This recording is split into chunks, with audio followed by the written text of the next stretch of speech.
This is Chris Steinle, filling in for Rick.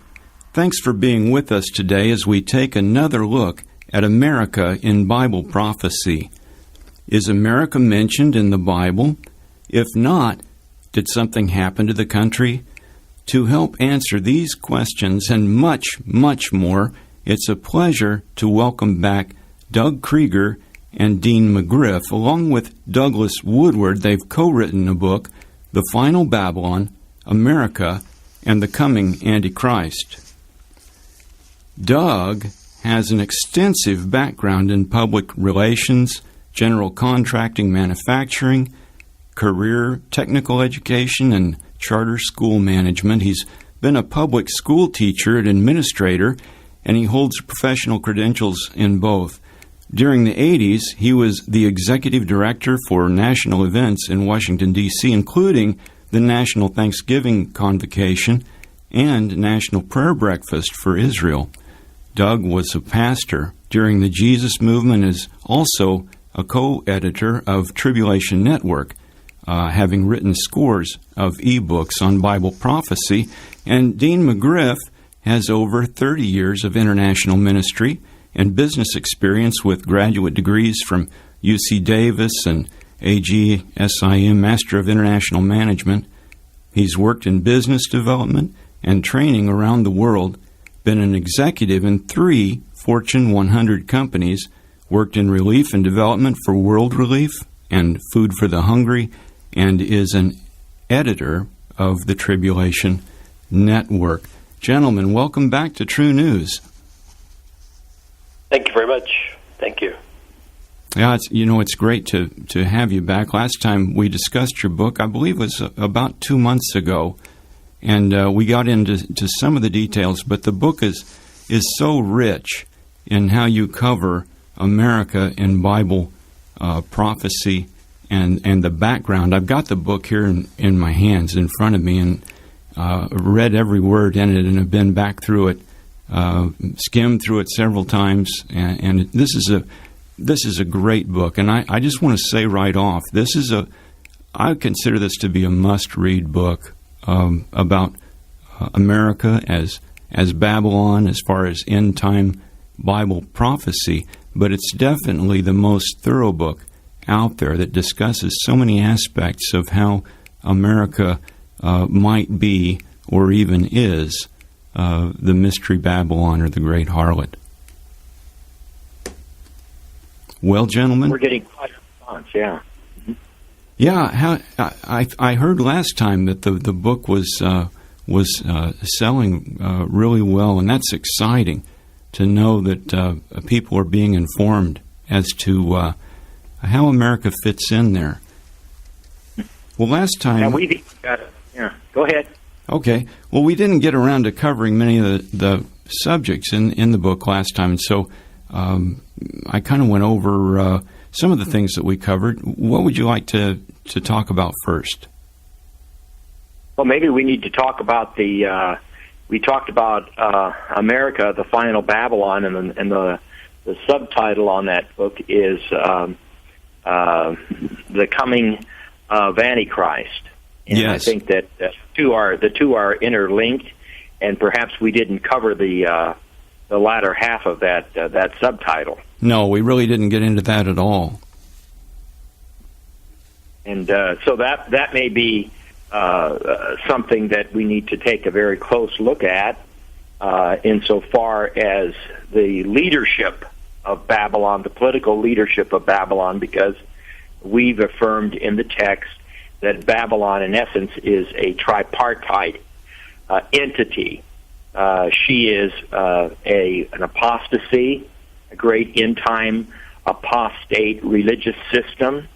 She is a great commercial empire, which is connected in Scripture together, commercialism and apostasy, as it was in Israel. And thirdly, of course, is the very leadership, the political entity, the third part of Babylon the Great that is seen in Revelation 17, her apostasies, 18, her commercialism, exploitation, and thirdly, her political governorship, if you would, government with regards to the beast and the false prophet and so forth, that are ultimately judged. So there is leadership of this kingdom. There's the beast kingdom, and there is the beast who is entitled that halfway through the 70th week of Daniel, whereas initially we have referred to the willful king as the Antichrist, and that may be something we need to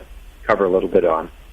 Yeah, that would be good to discuss because we don't see the actual word Antichrist in the book of Revelation itself. We see the false prophet, and we see the beast from the sea being related, and the little horn.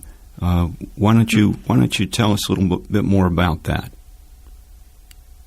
Well, Dean, you know a little bit about the little horn. Maybe you could share some things on that. I don't know. Well, this gets back to one of the big misconceptions is that the Antichrist comes out of Europe, whereas the little horn, I think, is the dead giveaway there. That coming, we are Europe, we are European in language, culture, religion, legal aspects, and so forth, and we've come out of that culture, if you will, and dominate everything, dominate it commercially, militarily, and even as a fundamental religious base over here in America. So we see that, we are, at the end of days, the biggest kid on the block. And so we also see that out of this end times Babylon, whoever it is the Antichrist, is the ruler, which would put him as being the one who signed the treaty with Israel and so forth. So, that's sort of positionally where we see America as the little horn.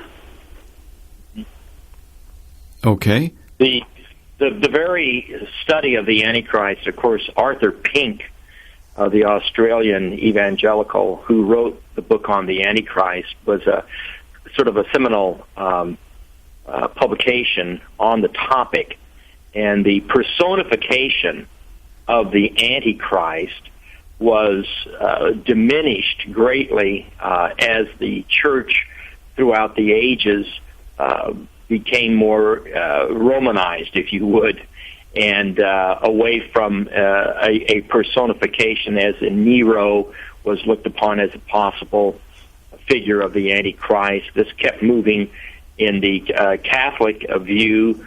The Antichrist was never really, it was traditionally, the early church fathers saw a personification of the Antichrist. Then the Reformers came along, and the Antichrist became more of a system. And the system of the Antichrist system, with the papal fixation as being Babylon of the last days. Luther wrote his book on Babylon, and that was, of course, the Roman Catholic Church. And this concept persisted until the 17 and 1800s, basically, wherein the Jesuit writer Ribera was tagged as the person who took the heat off of the Vatican as the seat of the Antichrist and placed it upon an individual as being the Antichrist. As a topic, a lot of the reformers and the reformational churches who take their, if you would, religion seriously have taken an affront to this and look at this as a obfuscation of the Catholics being the seat of Antichrist, and instead have said that the Jesuits under Ribera and others came up with the doctrine of the personification of the Antichrist as an individual as opposed to an Antichrist system. Mm-hmm. And as a result, a lot of the people who believe and affirm a premillenarian concept, who normally adopt a personification of the Antichrist, were accused of adopting Catholic teaching. Well, in point of fact, this goes way back to Hippolytus and and the early church fathers who were very clear on the personification of the Antichrist, who becomes the beast at the middle of the week through the abomination of desolation, spoken of by Jesus in Matthew 24:15 and Mark 13. And so we take that position that the Antichrist is a person who perhaps does not know who he is, but notwithstanding, as this individual morphs into this cosmic figure, as you see in portions of the Hebrew Scriptures, repeatedly, the Antichrist continues to morph. And in the book of Daniel, chapter 11, he is presented as the willful king. Where in Daniel 11 does one stop seeing Antiochus IV Epiphanes and starts seeing an end times Antichrist figure known as the willful king in verse 36 of chapter 11 in Daniel is a bit debatable. But by verse 36, he definitely is the future Antichrist known as the willful king.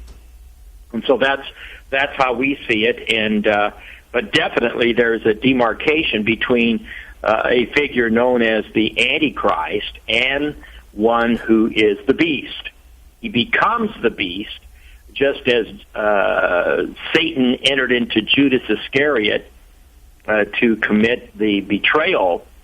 Even so, and he was tagged the son of perdition in John 17 in the high priestly prayer of Jesus. All that you've given me, Father, I have kept, except the son of perdition, which was Judas. And that is known as the son of destruction. He is the destroyer. He is the desolator. And Revelation chapter 9 makes that very clear. Abaddon, Apollyon, destroyer, desolator, destruction. That is his, if you would, his motif. And so the coming of Antichrist, as the subtitle of our text, is exceedingly important. We're not here to name names of any individual who could be the Antichrist. I think Dean's talked a little bit about that. Dean, there's been all kinds of figures, right, that have been thought of that this guy or that guy is the Antichrist, right? And it turns out they're not, right? And but one of the problems is that the bad guy, historically, whether it's Napoleon or Stalin or Hitler, anybody has taken on the moniker. So what we have to do is look when the time's right now at the end, and say which country fits the descriptions, and the descriptions are really rather obvious. So whoever the ruler of that country is at the time, probably the best way to identify him. Mm-hmm. All right. And another thing too, in being tagged as being susceptible to Catholic teaching of the Jesuits, that there is the personification of the Antichrist. It's not a system. It's not Roman Catholicism. And therefore, you Christians, evangelicals who adopt this teaching are really being fooled by the Catholics. We're not being fooled by the Catholics. The early church fathers had this teaching of the Antichrist back since the time of Polycarp, John, and we could go right on up through. And of course, Hippolytus wrote his tractates on the Antichrist from the book of Daniel in toto. We can go back in and read those, and very definitely the Antichrist was foremost in the thought of the early church fathers, with the consideration that they might see a resurrection of Nero. And so they thought, well, he's coming back. He received a wound, and now he's coming back. So this idea of the recent adaptation that the Antichrist is a person, as given by the Catholic Church, is simply erroneous. The Antichrist as a person has been within the context of the Church since the days of the Church Fathers.